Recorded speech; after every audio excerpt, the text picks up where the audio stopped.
What's up, YouTube? I am on my way to get tamales at Vallarta.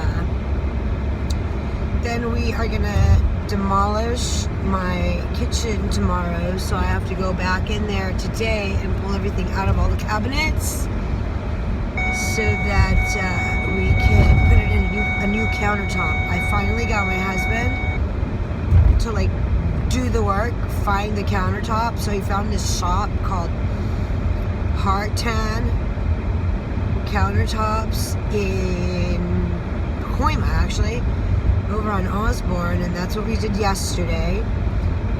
It's really cold, so I have my heater on blast. And the skies today are phenomenal. I'm just amazed. Oh, you can see them. Look how beautiful the sky is. It's fucking amazing. It looks like that the entire way. So, I'm headed to Vallarta. I've got my Dodger shirt on, representing, because I'm going into Dodger County, country. And then we are going to be practically busy all day today. So I'll probably be doing laundry, some boxing up of unused items that I haven't been using for years, and taking inventory of my kitchen, utensils and everything all the tools, so that I know what I'm supposed to be doing. I mean, what I need and what I don't need. Then I pitched the GoPro to my husband today and asked him if I could get a camera. He said maybe not the GoPro, but we will look into a camera, because I hate actually taking video on my phone. It's a pain in the ass. And I'm really, I've been on YouTube for 7 years and I still haven't been monetized, which would probably make me the longest, person on YouTube that it takes. And I'm not monetized yet. So, granted, I don't get kicked off before the actual thing happens, so yeah, tomorrow I'm doing a demo. I can't believe I'm saying that. Construction, baby. Woo! Yeah, Mary Lou Construction, baby. Thank the Lord. Hallelujah, praise God. So I gotta get this on video too. And after that, I've been wanting to go to the South Coast Plaza, but it's kind of a drive for me. It'd be probably an hour of a drive. I saw the Murillo twins' last trip to the South Coast Plaza, which was over a year ago. And that video made my ass laugh so hard. First of all, these girls are out dressing. They're literally out at the South Coast Plaza dressing so inappropriately and hanging out. If you're gonna dress with an off-the-shoulder top, it's called off-the-shoulder for a reason. It's not called down the fucking halfway down the arm. That's not what the shirt's called. It's called off-the-shoulder. That means that if it ever slides off of your shoulder, you're supposed to put it back in place. Try using glue, right? Because, come on. This girl was half naked, walking around. And then apparently they all have BBLs, which is a Brazilian butt lift.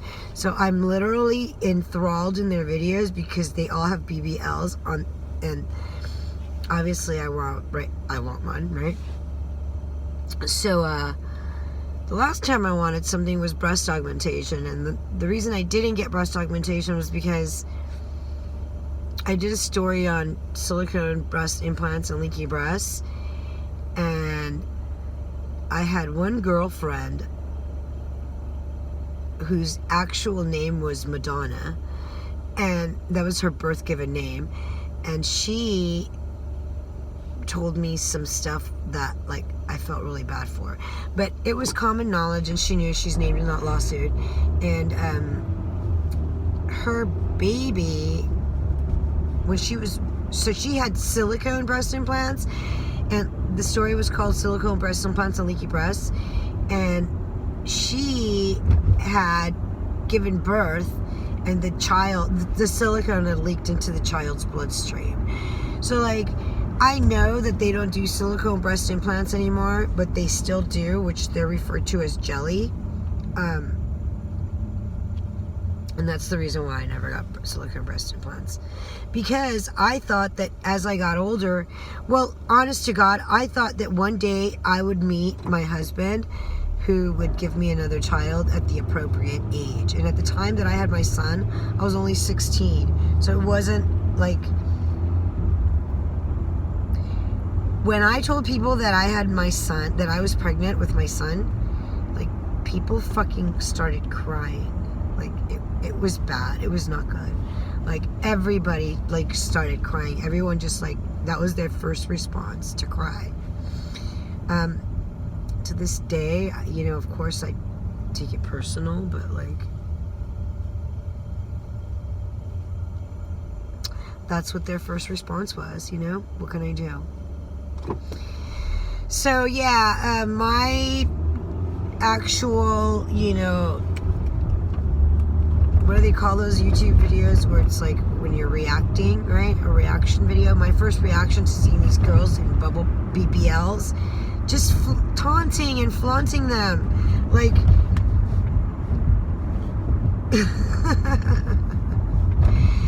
if you're gonna do the fucking dirty work, have the decency to place some tact into the future of your lifestyle. Because it's not cute when you're out there like hanging all out and then you're complaining about why people are looking. You're there looking because you look ridiculous. Okay, I want a BBL, but I'm not going to wear a BBL to the South Coast Plaza to flaunt it, right? That's ridiculous. What are you looking to do? Don't do that. Please don't do that. If you're going to get breast implants, fine, get breast implants. But if you're going to walk around in the South Coast Plaza in a bikini top and, you know, I don't care if it's jeans or a slingshot bikini bottom, like, they're going to stare. People are going to stare. That's what happens. Where the fuck am I going? I think I missed Roscoe. Anyway, yeah, I was talking about these girls walking around flaunting their stupid, oh my god, BBLs. I wanted to die, literally. I was like, this girl's gonna wear an off-the-shoulder, one-piece bodysuit, and the fucking sleeve is hanging three-quarters down the... You could see, like, her sobaco all fucking hanging out and sweating. Gross. Like, come on. Be a lady. If you're gonna wear this shit, put on a nice little jean, you know, stylish vest over it. Or, I don't know, maybe even a fucking jean jacket. But don't be a fucking slob. For real. I think I did pass Roscoe because I'm on Victory. So yeah, that's the kind of stuff that bothers me. Another thing that bothers me is when chicks complain about how they look when they're doing it on purpose. That is so stupid. But can we at least touch on the simple fact that the thickness of the accent, it almost seems plain, right? The accent that they use, it almost seems like they're doing it on purpose. Like, wow, one of the girls goes, wow, instead of well. Like, what's going on here? Why are you doing that?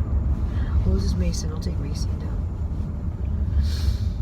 Yeah, that's really, but I mean, what the fuck? You've got like 500, you know, 300, 280,000 subscribers. You're obviously doing something right? Or you're catapulting off somebody else's back. Let's be honest. So I'm getting a little bit more used to YouTube and I'm understanding it a little bit more. And I'm wondering if, like,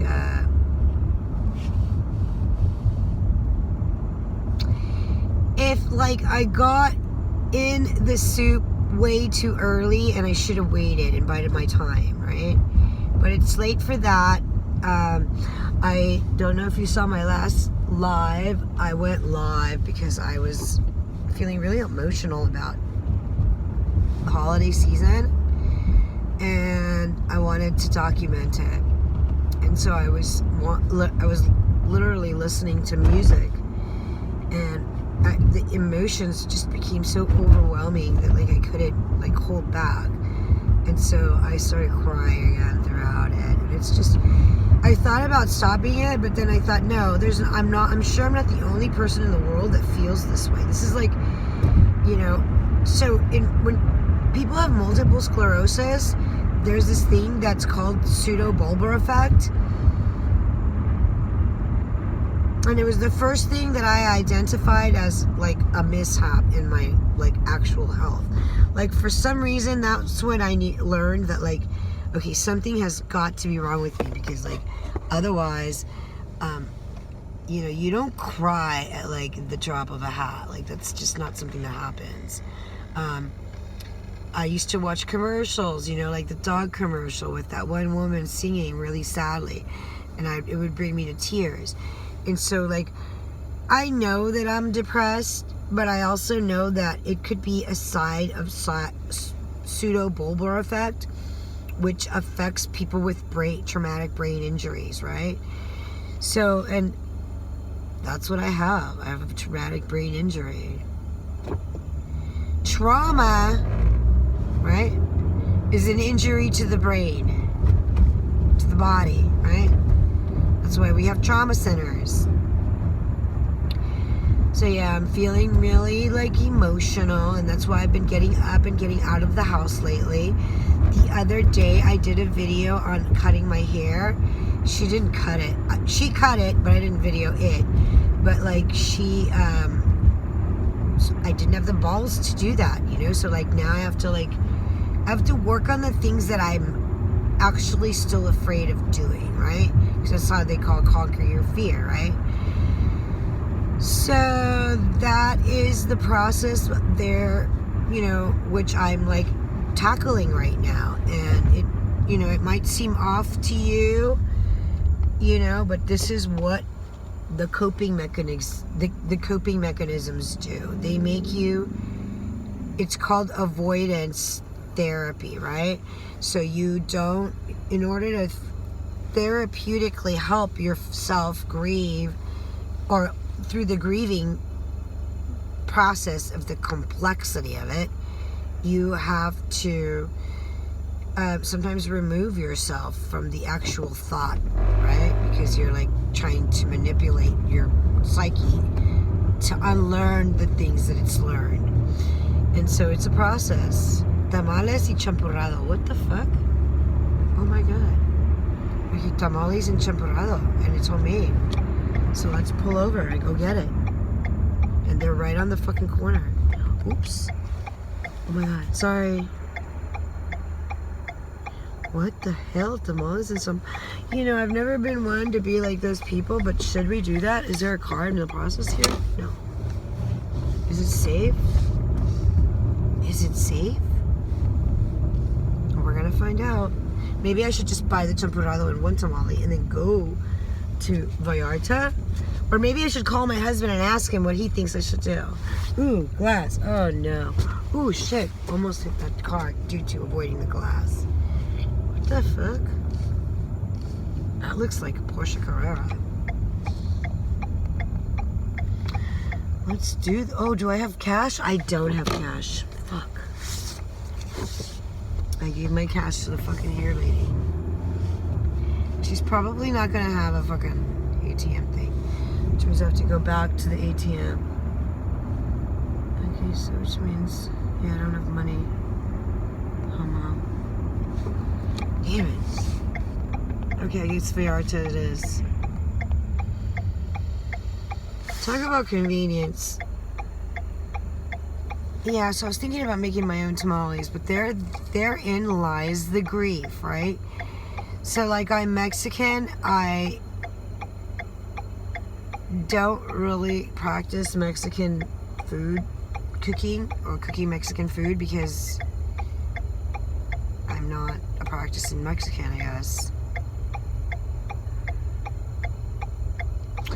And so that's really like a grieving process for me because You know, it's a difficult thing to do. Like, think about things that grieve you. So one day on Christmas Day, and I don't know what year it was. I was a child. It was probably 1980. Yeah, so one day on Christmas Day, my little brother was playing with his big wheel that he got the night before. And we had spent all day, you know, playing with all of our toys and stuff.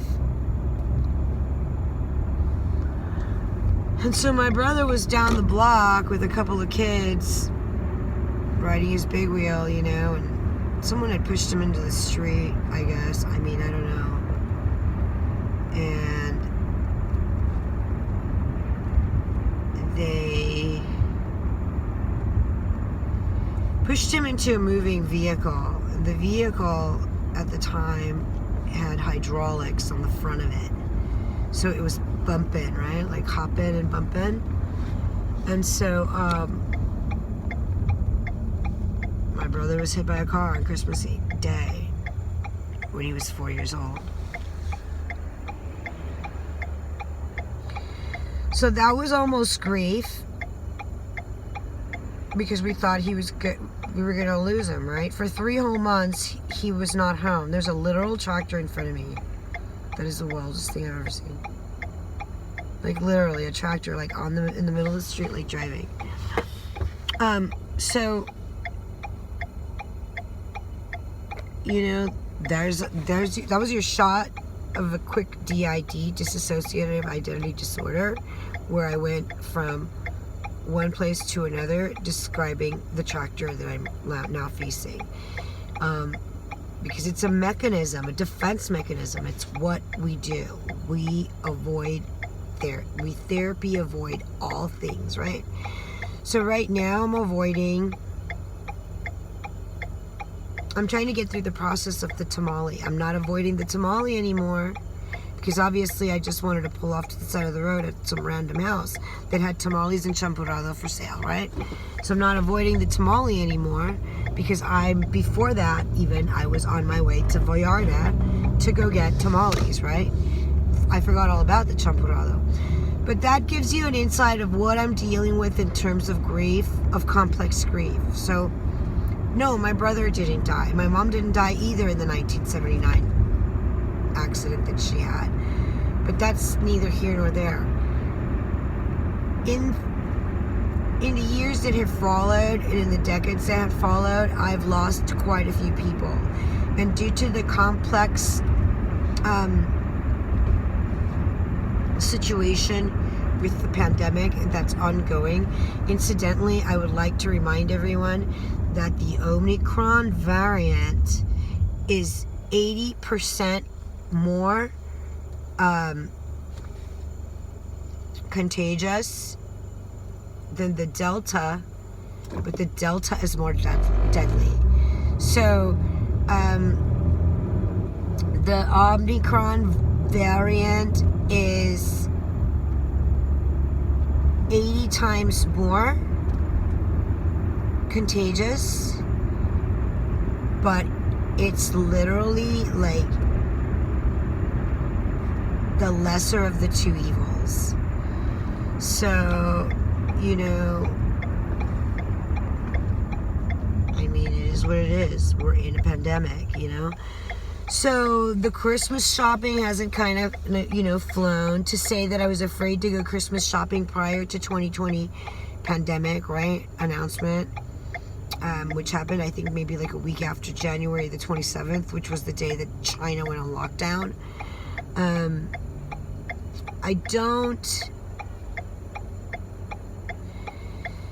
So I was already in like my own bubble, right, at the time, because I was already vigilant of like something a loom. I didn't know what it was. Call it like, you know, perception. I didn't know what was looming, but I knew from keeping close tabs on all of the news outlets that like there was something awry in the world, and I knew it, you knew it, and the American people knew it, and now the rest of the world was chiming in. And so that was in 2020 and 2021. We went into lockdown for like the third time, right? Or second time. Because the first time we went into lockdown was March of 2020. So now we're in March 2022, coming up on March of 2022. Ooh, you know what John's has that I really like? They have this tandoori chicken that's already mixed. And I'm gonna stop in there and get that. And while I'm here, I'm gonna go ahead and pick up a few things because it's called avoidance therapy. I don't want to think about the Christmas that happened to my nephew, to my brother, right? Recently, my brother lost his son. We don't know how he lost his son. We do know that there was a gun involved.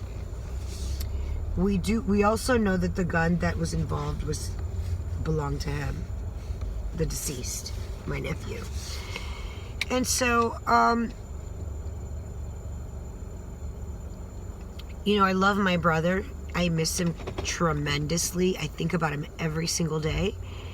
But I'm also going through a very heavy process right now, and I'm in the process of processing, right? And so with everything, you know, it takes time.